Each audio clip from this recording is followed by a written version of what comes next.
Shalom, c'est Dawad. La Terre. Quand j'étais plus petit, on m'a appris que la Terre a plus de 4 milliards d'années, qu'elle était ronde, ou qu'elle est ronde, qu'elle tourne autour d'elle-même en 24 heures, autour du Soleil en 365 jours, que le rayon fait 7000 km, pardon, que la vitesse à l'équateur, donc ça veut dire le point le plus éloigné du centre, était de près de 1700 km. On m'a également dit qu'on était sur la Lune, et maintenant on prépare un voyage sur ce qu'on appelle la planète Mars. On parle actuellement de l'écologie, du réchauffement de la Terre, de la couche d'ozone.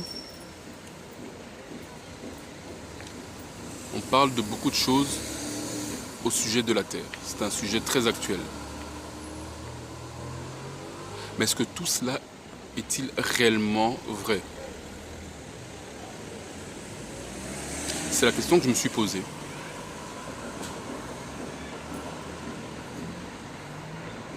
Vous savez que nous, Bana Yashara, là, ou les Hébreux israélites, nous croyons au Créateur, Yahweh. Nous croyons en sa parole, donc la Torah qui consiste en la loi et les prophètes, ainsi que les écrits, ce que certains appellent le Nouveau Testament, les évangiles et les lettres. Qu'est-ce que la loi ou la Torah dit au sujet de la terre? S'il a créé la terre, il parle donc de sa création. Nous savons que nous qui croyons au Créateur, ce n'est pas aveuglement. Il nous dit d'ailleurs dans 1 Thessaloniciens 5, 21, d'éprouver toute chose,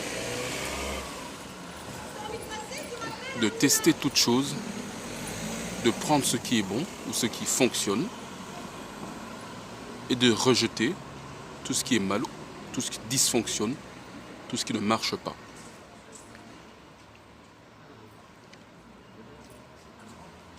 Lorsqu'on lit Ésaïe 40, 22, Yeshaïa ou bien Ésaïe nous dit clairement que le Créateur est assis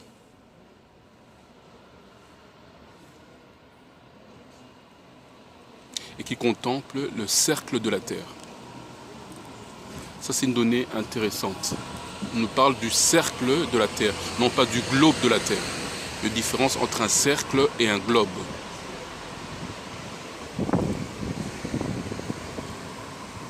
Un cercle, c'est plat. C'est une surface plane. Donc la première information que l'on a, c'est que la Terre est une surface plane. Ce n'est pas une surface incurvée.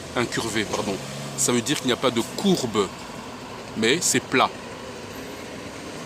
Le terme cercle en hébreu, c'est koug. On ne peut pas se tromper. C'est bien un cercle de surface plane. Il ne s'agit pas d'un globe.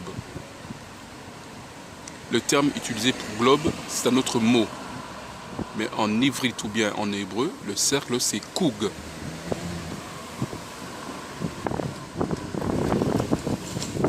Les scientifiques, entre guillemets, je dirais, nous donnent des calculs les plus compliqués pour déterminer la courbe.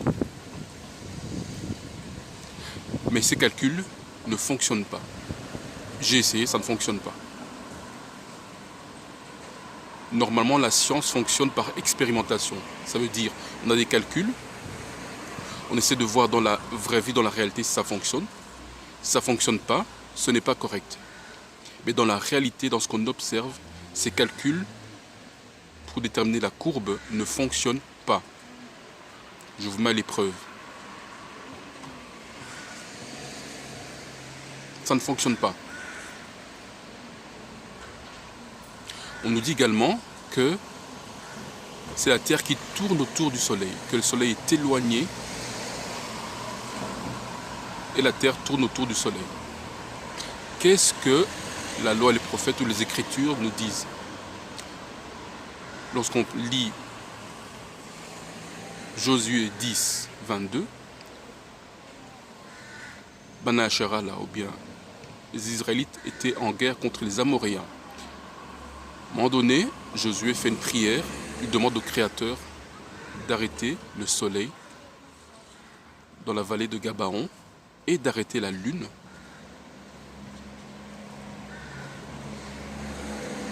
dans la vallée d'Ajalon, je pense. Je ne suis pas certain, mais vous pourrez vérifier les versets. C'est Josué 10, 22. Si le soleil doit s'arrêter, ça veut dire que le soleil était en mouvement. Si la lune doit s'arrêter, ça veut dire que la lune était en mouvement. Ça veut donc dire que c'est la lune qui tourne et c'est le soleil qui tourne.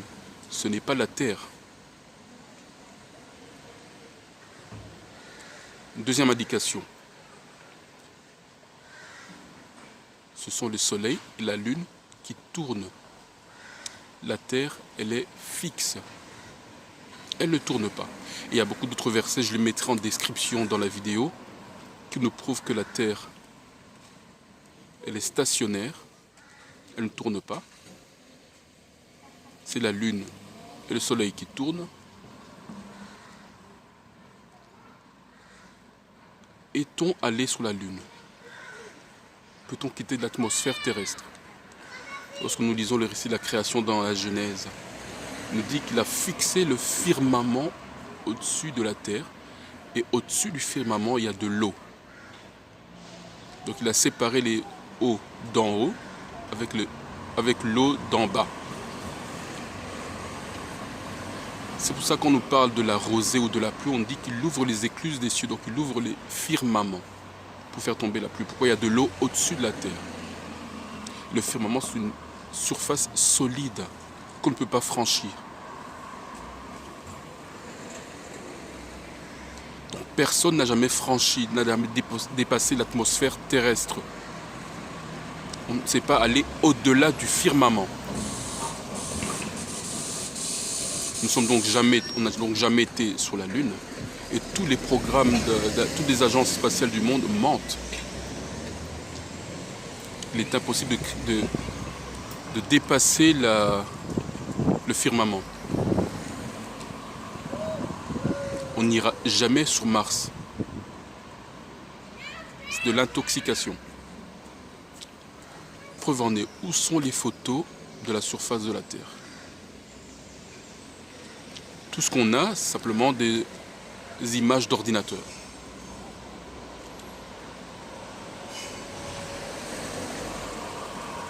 Où sont les vidéos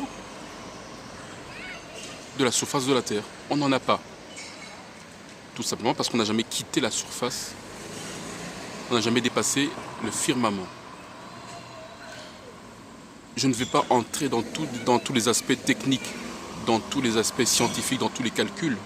Ça, je laisse chacun le loisir de le faire. Ce n'est pas le but de cette vidéo. Le but de cette vidéo, c'est de nous faire réfléchir, de nous amener à la conscience, à nous poser des questions, à remettre en question ce qu'on a tous appris quand nous étions plus petits. Certains diront, mais à quoi ça sert? Quel est le rapport avec l'évangile? Le rapport, c'est la vérité. Jean 8, 32 nous dit clairement, vous connaîtrez la vérité et la vérité vous rendra libre. Il s'agit de connaître la vérité dans le maximum de ses aspects. Bien sûr, nous ne paraîtrons jamais à la vérité totale, nous ne connaîtrons qu'en partie. Mais ceux qui le veulent peuvent arriver à connaître la vérité dans le maximum de ses aspects.